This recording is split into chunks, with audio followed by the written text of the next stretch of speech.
Welcome to the Daily Gospel Talk Show with your host, George Sanders, the talk show and podcast dedicated to spotlighting great people doing great things. This is your opportunity for inspiration, motivation, and encouragement. So without further delay, let's get ready for another incredible episode of the Daily Gospel Talk Show with your host, George Sanders. Ladies and gentlemen, welcome to another great episode of the Daily Gospel Talk Show. I'm your host, George Sanders, and as always, we have an amazing show for you. Today, we have talk show host and creator of Legal Views with Attorney Sheila Stuart on the show. Today is going to be educational and insightful as we discuss recent affirmative action rulings by the Supreme Court. Attorney Sheila is going to put things into perspective for us and break things down in layman's terms for us. But before we get into our conversation with Attorney Sheila, let's take a quick commercial break. Stay with us. Don't go anywhere. We'll be right back. Attention ministry leaders. Have you ever considered growing your ministry with television? Well, the Daily Gospel Network could be what you've been looking for.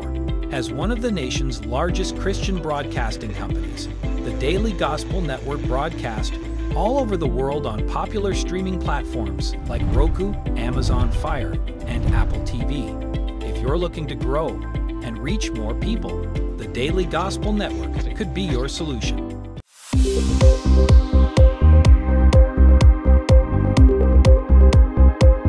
Welcome back to the Daily Gospel Talk Show. I'm your host, George Sanders, and today we're speaking with Attorney Sheila Stuart. Attorney Sheila is not only an accomplished and brilliant legal mind, but she's also the host of Legal Views with Attorney Sheila Stuart. And today we're discussing the recent affirmative action ruling by the Supreme Court. Attorney Sheila is going to shed light on this historical event and explain how this can possibly affect you. So without further ado, let's give a warm welcome for Attorney Sheila to the show. Attorney Sheila Stuart, how are you today? I am great. And I am so excited to be here with you today, George. Thank you so much, Daily Gospel Network, for inviting me. Such an honor. Absolutely. Well, it is our honor as well. And today we have an awesome subject to talk about, a little bit of a divided topic, but nevertheless, we're going to discuss it, and we're going to get the expert opinion from Attorney Sheila Stuart on what she thinks about the Supreme Court overruling affirmative action. So sometime in June, I think it was June 29th, if I'm not mistaken, Supreme Court overruled affirmative action. Can you give us kind of a brief overview on what this means? Sure. Basically, we had some students at Harvard University and in UNC University as well. And these students were students for fair admissions. And they were stating their premise, or the impetus of their case basically was that the identification of using race as a criteria to get admission into Harvard and these other universities, it violated, and this was very crafty how they crafted their argument. It violated the Sixth Amendment. The Sixth Amendment deals with federal funding. And when you receive federal funding from a university, the university obviously cannot discriminate. So these students for fair admission basically stated that the universities are discriminating and they're using federal funds to do it. And using race as a criteria, it's allowing some students to get in, basically, and other students who are more qualified, they are not getting in.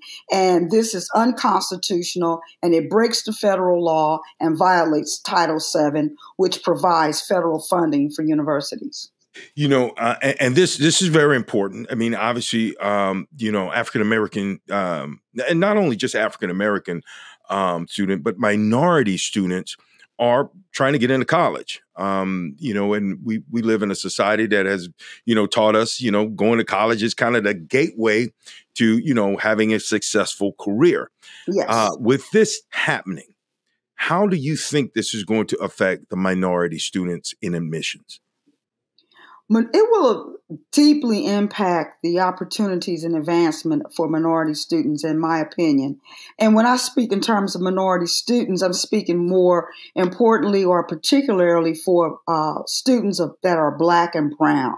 Mm-hmm. Those students will be impacted more by the decision because many of these African American communities and brown communities are very marginalized today. There have been great strides with civil rights. Civil rights have come a long way since 1964 Civil Rights Act. You know, and they passed the famous watershed case, Brown v. Board of Education. Civil rights have advanced since that time. However, there are still areas where minority students need the help, and I believe it will impact them ultimately. You know, Attorney Sheila, you know, as I think about this, of course, I graduated from an HBCU. And so the admissions situation wasn't too much of an issue. Need I say, it was not an issue for me. What about those who say, even Black folks, what about those who say that it's time out for this, that we should be getting into schools, we should be getting jobs, we should be getting, upward mobility based on our own merit and not our color. What are your thoughts on that?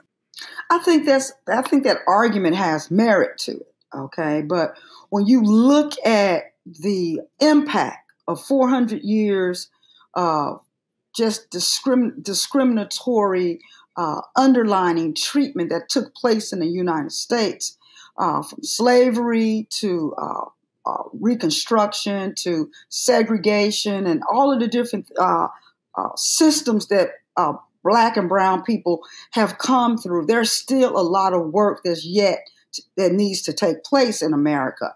Are we where we were in 1954? Absolutely not. 1968? No. We've come a long way since that time.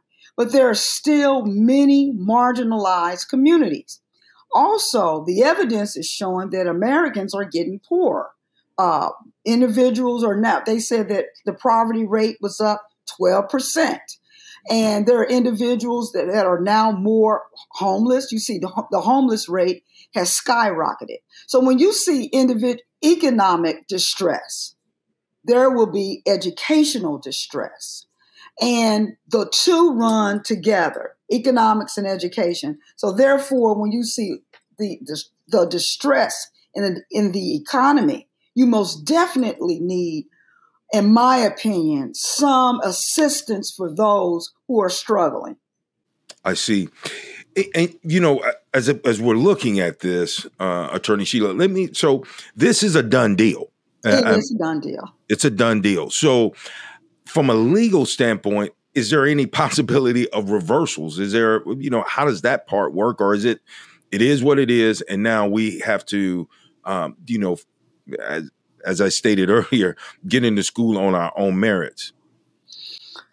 As it relates to college admissions, the Supreme Court has ruled that race cannot be a basis for college admissions, and that it violates Title VI, and that the states have to hold to this decision because the decision is made applicable to the states through the 14th Amendment. Mm-hmm. So therefore, it basically is a done deal. Now, there are some other avenues that universities can take where they can look at race and allow race to play a part in the entire application package. They can consider race, but race cannot be the single identifying key that is used for allowing that student to get accepted into a particular university. My goodness. Both my parents were advocates of voting and getting involved, finding out what is going on around you. And, this is sad to say, but a lot of people are totally oblivious to this. And this ruling or this overruling of affirmative action could be something that affects their household and without them knowing it and without them being involved. I hate to go back, we don't have a time machine, but to go back, But was there any way that the common man and woman, say like myself, could have had some sort of involvement with this? Because there are going to be other, legislations that come about that very well could affect us. What would our part be in this? Or is this just for lawyers and Supreme Court, and this is just how it goes, and whatever happens, we just got to take it and deal with it? Was there anything that we could have done? In my opinion, the way that this lawsuit was crafted by the Students for Fair Admission, they focus on, again, the Title VI. Title VI deals with how you get that funding. And whenever you receive funding, you cannot discriminate. So Title VI is a good thing. It's not a bad thing. It basically says that if you get money from the federal government, you cannot use this money and in some kind of way, directly or indirectly, discriminate against any protected group or any group of people because we're giving you money for your institution. So the Title VI is designed to protect and to help. Basically, these were some Asian students that promoted the law student and said that they were being impacted by the race, using race as an identifier to get these students, other students, into college. That was basically how it was used. So Title VI was kind of used in the reverse. Initially, when Title VI and Title VII protects all of the protected marginalized groups such as women, African American, Hispanics, religions, such groups as those. It protects those groups. Title VI protects the funding that helps those groups. Mm-hmm. And so it was kind of used in the reverse, in a sense, to say that I'm Asian, but I am being discriminated against, and that race is being used discriminatorily against our group. So that is one of the ways that Title VI was used in this case. So it is left up to making Black folks believe that we are like in a lose-lose situation here. Mm-hmm. Laws that were enacted to help us are now the same laws that are used to hurt us. And it's just that's true. It's amazing. Mm-hmm. That's true in a sense. But in a sense, the question basically was, what can we do differently? What can we do differently? One of the things we can do is we can start taking advantage of the HBCUs and start applying to those schools as well, and using more of the merit system to get in. This type of criteria was really good for the Ivy League schools, such as your Harvard, Yale, Stanfords, etc. Those types of schools, this type of admission would help Black and brown students. But if you're not applying to Harvard and Yale, I would just encourage individuals to do well in school and apply on their merit, as well as look at the HBCUs as an opportunity. Because I think HBCUs have a lot to offer, and I do not think many students take advantage of those schools. I agree with you, Attorney Sheila, because as I said it earlier, I graduated from Southern University, HBCU, and by and large, HBCUs are less expensive, and you still get a quality education. And we, they need support. They need support. And one of the ways of supporting these historic universities is by attending them, paying tuition, so that they can continue the legacies of doing great things. Attorney Sheila, we're going to come back, and we've got some more questions, because this is an incredible topic. A lot of folks, like I said earlier, have no idea that the potential impact. Now, I get it. Your kid may not be going to Harvard or Yale, Princeton, Colgate, or one of these schools, but there is the potential that these things can happen. And furthermore, we have to be involved. But we're going to talk a little bit more about that when we get back after this commercial break. Don't go anywhere. Looking for inspiration, motivation, and the good news of Jesus Christ? Look no further. The Daily Gospel Network has what you need. With more than 300 ministries from all over the country broadcasting every week, you're sure to get your dose of spirit-filled encouragement from the great programs on the Daily Gospel Network. Catch the Daily Gospel Network on Roku, Amazon Fire, Apple TV, all mobile devices, and the internet.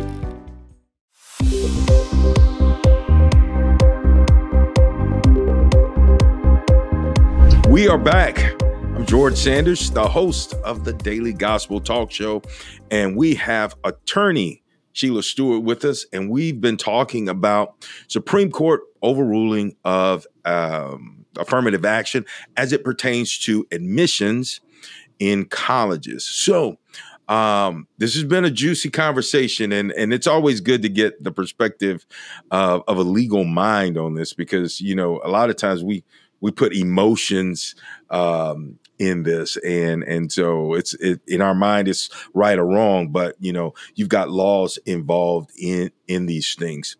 So, Attorney Sheila, you know, when there's any type of set asides, and I guess it's a word I would use, that allows people to be in school or get a job or whatever the case may be based on race. Do you feel like there's some stereotype effect involved in this when we're quote unquote allowed to get jobs based on our color? Well, there are stereotypes in the United States and abroad, period. There will always be stereotypes. And whether we speak them out loud, they just exist, right? They exist. And I think the opportunity outweighs the stereotype. Are there real stereotypes that's connected with an African American or Hispanic person having a set aside? Absolutely, there probably is. But the opportunity, the advancement outweighs the stereotype. That's my opinion on that. Because if you don't have the opportunity and if you don't have the advancement potential, you're still going to have the stereotypes there. Right. So we're, you know, you're this way or you're that way. It almost doesn't matter. The stereotypes have existed for years. Mm-hmm. It's incumbent upon us as minority and specifically African Americans to really do our best to dispel that. Now, I've always been, you know, I've conducted my life this way. I don't really care what people think. I just try to live my life in a decent manner, respectful manner, and then I'm going to allow myself to be an example for my race. And I think it's unfortunate that some people are not allowed the opportunity, because let's just be real, Attorney Sheila. If an institution, whether that's a job, whether that's a college, whatever the institution is, whatever the makeup of the people are, whether it's African American, whether it's all white, whether it's all women, typically you're going to see the positions, you're going to see it's going to gravitate towards the minority. I mean, the majority. I mean, it's just, it is what it is. And I think, you know, as a people, we just kind of migrate to our own. So I'm one that believes that these sort of programs actually, you know, will help people. But there again, like I said, I'm kind of dealing with my emotions and not so much the legal aspect of it. Now, so in these type of schools, when you start talking about Harvard and you start talking about Yale and Princeton and all these type of places, there's legacy admission and then there's affirmative action. What kind of is the difference between those? Well, legacy admissions really deals with alumni. So let's say my grandfather and my father attended Harvard University, and then now I want to attend Harvard University. I get an opportunity or have an advantage to attend Harvard or Yale or another big fancy school because my grandfather and my father both attended these universities. And oftentimes these legacy admissions, they have made big donations to the universities as well. So the legacy person is allowed a special consideration for admissions. It's not based on race or color, creed or religion, but it's based on the connection, the generational connection of family members that have attended this university. Well, and I would imagine Mm-hmm. that portion would be pretty difficult for most minority, Right. inclusive of African Americans, because most of our, grandparents, great grandparents didn't have the resources to attend these universities. Mm-hmm. Heck, we don't have the resources now, by and large, to attend these universities. Number one, they're very expensive. I was talking to a friend of mine whose son got accepted to Harvard, and he got accepted to Harvard to play football. And I said, man, that's great. That Harvard's accepting him to play football. He's going to get a full ride there. He's like, whoa, slow down, George. Harvard doesn't give, athletic scholarships like that. He's going to have to get student loans. He's going to have to get a whole bunch of other things. I said, man, but still, it's an awesome opportunity. He said, yeah, it's an awesome opportunity if we can pool all the money together. Wow. Yeah. So he ended up going to a state school that paid for his entire tuition because of football. So he was that good that he got a full scholarship. But how Harvard operates, being mostly academic school, not mostly, but predominantly academic school. How they offer sports scholarships, or if any sports scholarships, are very minimal. Mm-hmm. One of my concerns as I think about this, we look at this ruling, Attorney Sheila, is that now you got this on the college admission side. So some people will say, well, what's the big deal? As you said, there's some other alternatives out there. We can go to HBCUs, or we can go to a community college and spend less money, and we can get all kinds of grants and loans, and we can go to wherever we want to, for the most part. My kid wasn't going to Yale and Harvard and all these other places anyway. But remember what I said, we have to stay aware. Mm-hmm. Is there any potential that these type of rulings could affect employment? Absolutely. And I think that these types of rulings and the rhetoric that's taking place in the United States of America today, that has already affected employment. Most states are right to work states anyway, and they can fire you for any reason or no reason, unless they cannot fire you for a Title VII protection. You can't get fired, not supposed to get fired because you're African American or Hispanic or Jewish or anything like that. You still have those Title VII protections. However, there are ways around the Title VII protections, and you can get fired in a right to work state very easily, and Title VII is oftentimes violated. So it has already trickled down to employment for many years before this ruling has ever taken place. It has trickled down to employment practices. And Attorney Sheila, when you say the right to work, and that kind of gives them kind of carte blanche to fire you for, I don't want to say anything, but is that actually how that sounds? I mean, obviously they can't fire you for being a certain religion or color and this sort of thing. But if I come in late tomorrow and they say, well, that's it, George, you're fired. They can do that, absolutely, especially if they have a well-written human resources policy manual that lays out certain policy violations. Most people are late. They're on their cell phones. They're on the internet. It's easy. It's very easy to fire people without violating Title VII.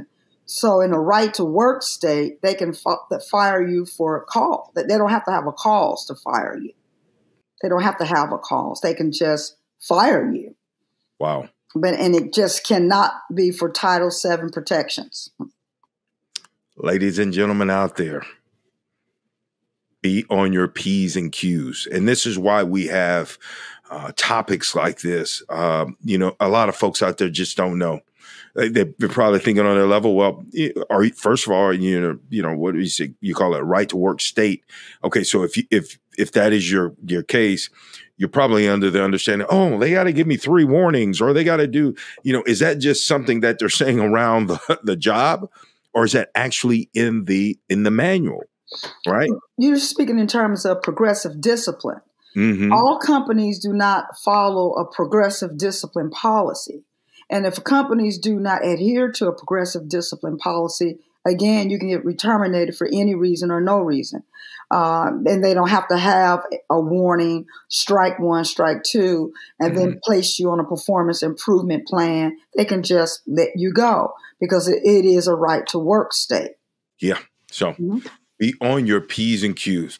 Well, ladies and gentlemen, this has been a very educational show. It has been, it's opened my eyes up to a lot of things.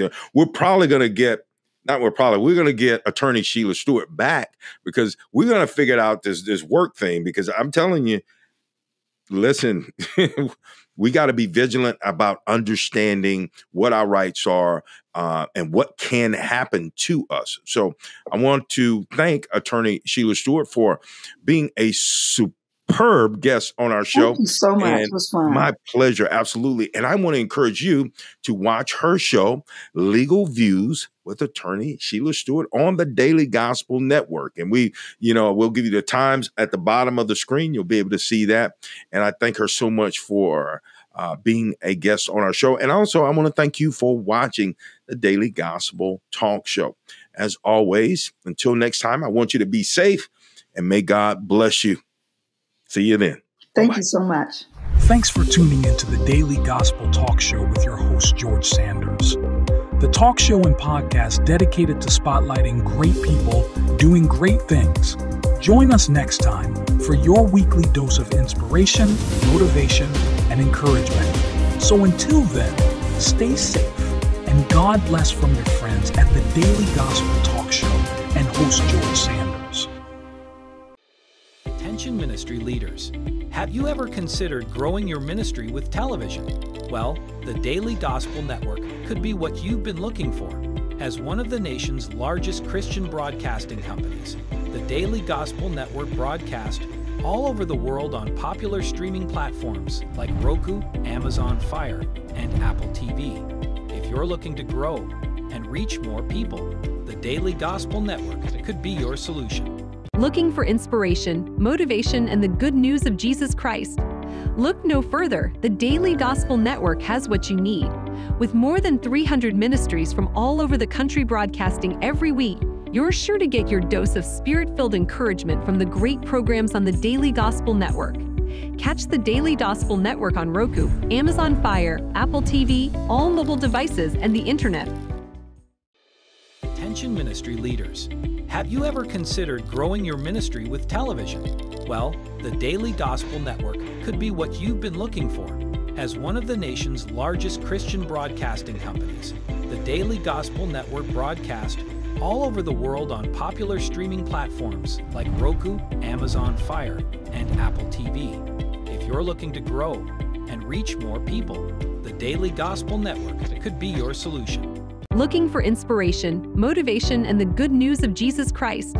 Look no further. The Daily Gospel Network has what you need. With more than 300 ministries from all over the country broadcasting every week, you're sure to get your dose of spirit-filled encouragement from the great programs on the Daily Gospel Network. Catch the Daily Gospel Network on Roku, Amazon Fire, Apple TV, all mobile devices, and the internet. Thanks for tuning into the Daily Gospel Talk Show with your host, George Sanders. The talk show and podcast dedicated to spotlighting great people doing great things. Join us next time for your weekly dose of inspiration, motivation, and encouragement. So until then, stay safe and God bless from your friends at the Daily Gospel Talk Show and host George Sanders. Attention ministry leaders. Have you ever considered growing your ministry with television? Well, the Daily Gospel Network could be what you've been looking for. As one of the nation's largest Christian broadcasting companies, the Daily Gospel Network broadcasts all over the world on popular streaming platforms like Roku, Amazon Fire, and Apple TV. If you're looking to grow and reach more people, the Daily Gospel Network could be your solution.